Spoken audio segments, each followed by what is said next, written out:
Genius Kids.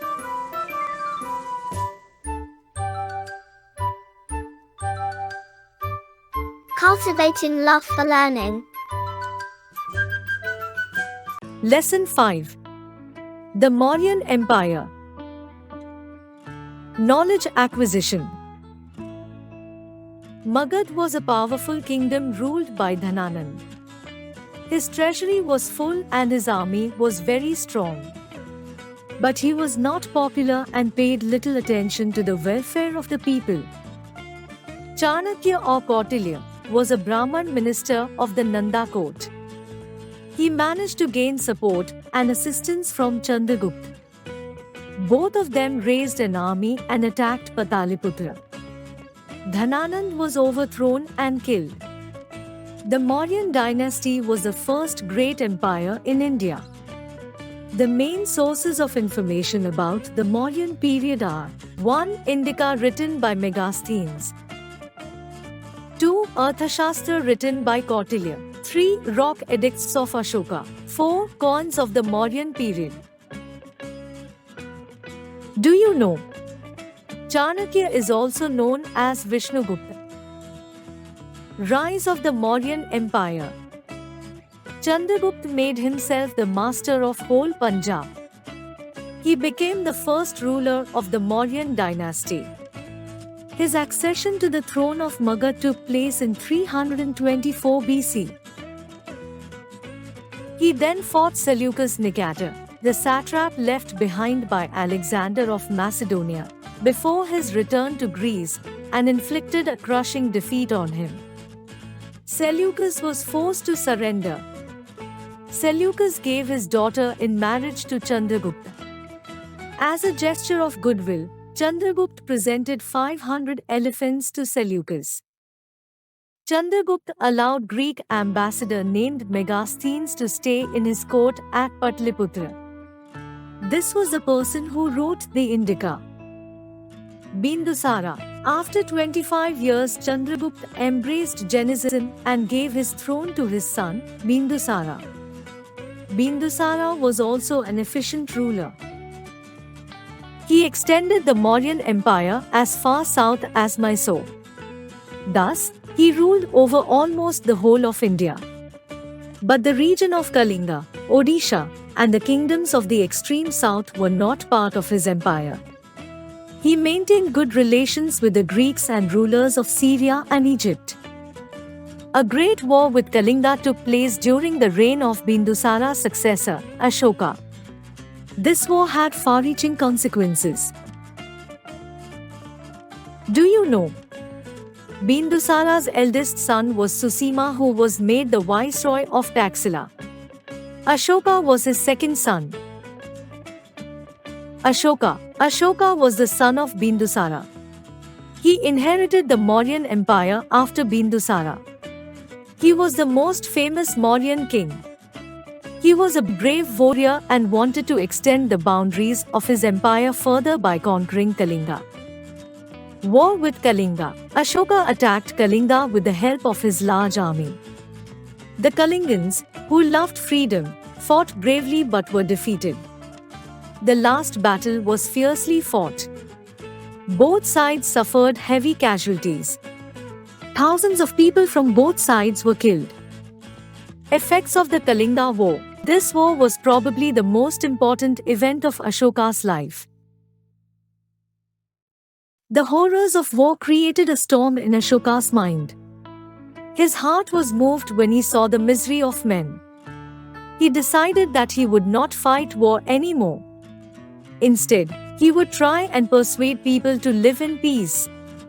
Thus, the bloodbath of the Kalinga War changed Ashoka completely. The war drum was silenced forever. Edicts of Ashoka. Ashoka issued many edicts which were engraved on rocks, pillars and cave walls so that people could read them easily. These edicts proclaimed his ideas on various matters such as religion, good governance, and correct conduct towards one another. The edicts were sent to all provinces of his empire. The main purpose of these edicts was to bring his subjects out of ignorance and show them the right path. Expansion of Ashoka's empire. It is evident that his empire stretched from Kabul in the north to Mysore in the south, and from the Bay of Bengal in the east to the Arabian Sea in the west.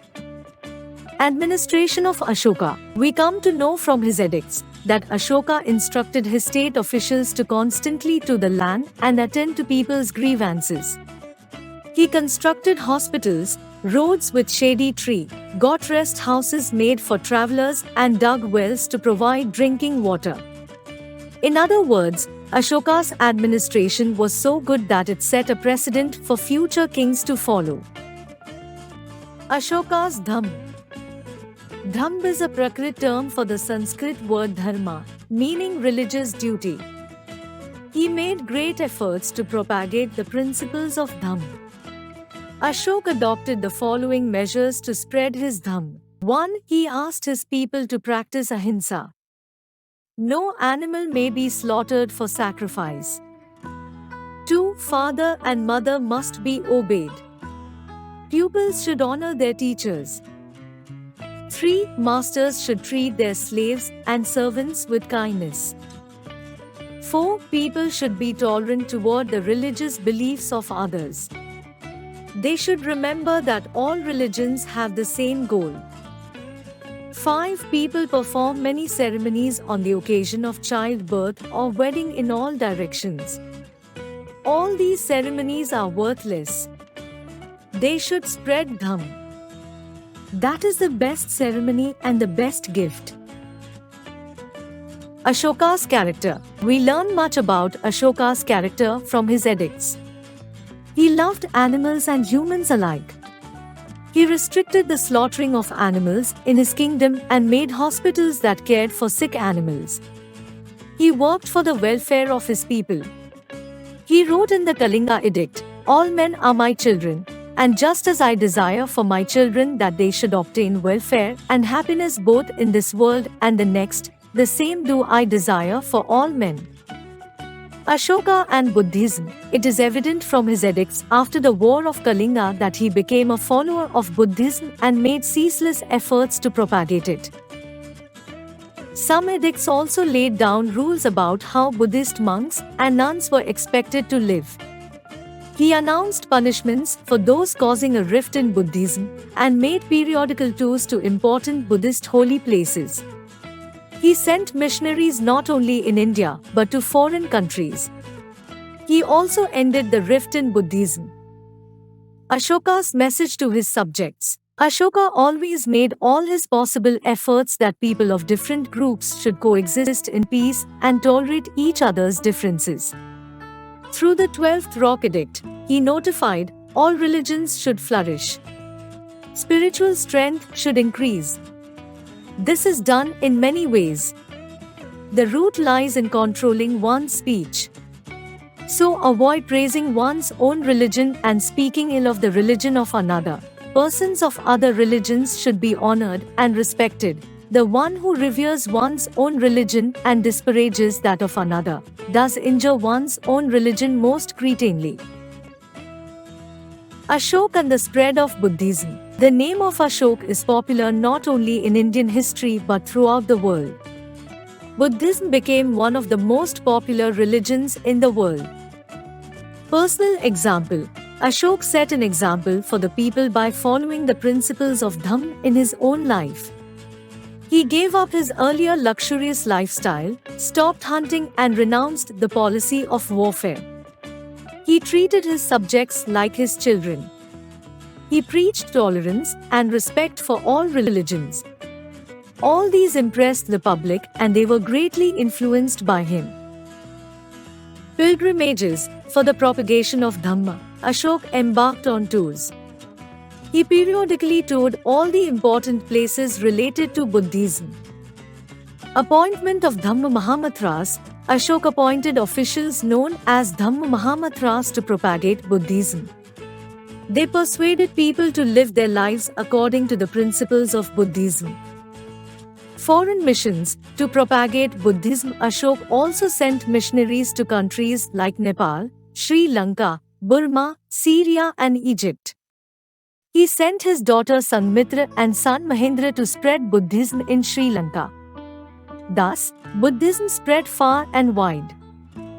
Mauryan administration. Mauryan rulers were good administrators. They took several steps for the welfare of their subjects. The salient features of their administration were